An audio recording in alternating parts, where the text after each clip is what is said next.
विद्यार्थी मैत्रिणींनो, आज आपण स्वराज्याचा कारभार हा पाठ पाहणार आहोत. त्यामध्ये आपण पाहिलं होतं शिवाजी महाराजांचे हेरखाते आणि किल्ले. आज आपण पाहणार आहोत की सागरी किल्ले. तर महाराजांनी सागरी किल्ल्यांचेही महत्त्व ओळखले. त्यांनी बांधलेल्या जलदुर्गापैकी मालवण, सिंधुदुर्ग व उत्कृष्ट सागरी किल्ला आहे. या किल्ल्याच्या बांधकामामध्ये भक्कमपणा यावा म्हणून त्यांनी किल्ल्याच्या पायाभरणीसाठी 5 खंडी शिसे ओतण्याची व्यवस्था केली होती. त्यांनी सिद्धीला शह देण्यासाठी राजापुरी समोर पद्मदुर्ग नावाचा सागरी किल्ला बांधला. आपल्या एका पत्रात त्या किल्ल्याविषयी ते म्हणतात, पद्मदुर्ग वसवून राजपुरीच्या उरावरी दुसरी राजपुरी केली. अशा प्रकारे त्यांनी आपल्या किल्ल्यांचं महत्त्व सांगितलेलं आहे. सागरी किल्ले हे अतिशय महत्त्वाचे आहे असं त्यांच्या त्या सागरी किल्ल्यांच्या त्यांनी जे सांगितलेलं आहे की सागरी किल्ले कशा प्रकारे त्यांनी वर्णन केलेलं आहे त्या सागरी किल्ल्यांचं, हे त्यांच्यावरून आपल्याला समजते. आरमार. भारताच्या पश्चिम किनारपट्टीवरील गोव्याचे पोर्तुगीज जंजिऱ्याच्या सिद्धी तसेच सुरत व राजपूर येथील इंग्रज वखारवाले हे शत्रू स्वराज्य विस्ताराच्या कार्यात अडथळा आणत.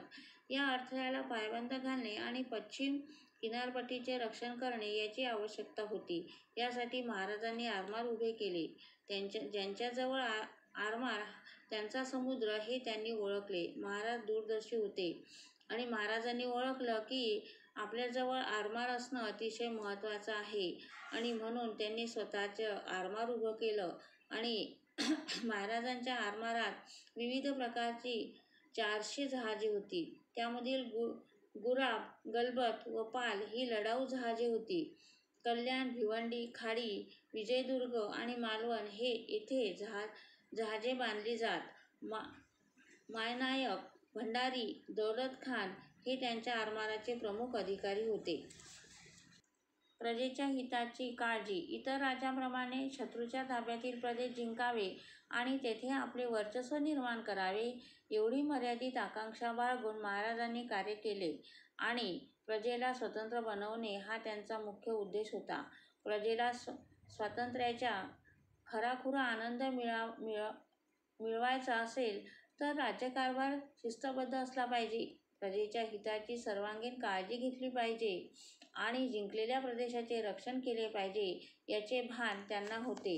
महाराजांनी आपल्या प्रजेच्या हितासाठीच सगळं काही केलेलं होतं आणि म्हणून त्यांनी हे जे किल्ले उभे केले ते प्रजेच्या संरक्षणासाठीच त्यांनी किल्ले उभे केलेले होते आणि प्रजेचे रक्षण केले पाहिजे त्यांचे भान त्यांना होते. महाराज केवळ सत्ताधीश नव्हते तर प्रजाहितदक्ष राज्यकर्ता होते. म्हणजे राजा हा प्रजेसाठी आहे असं त्यांचं मत होतं.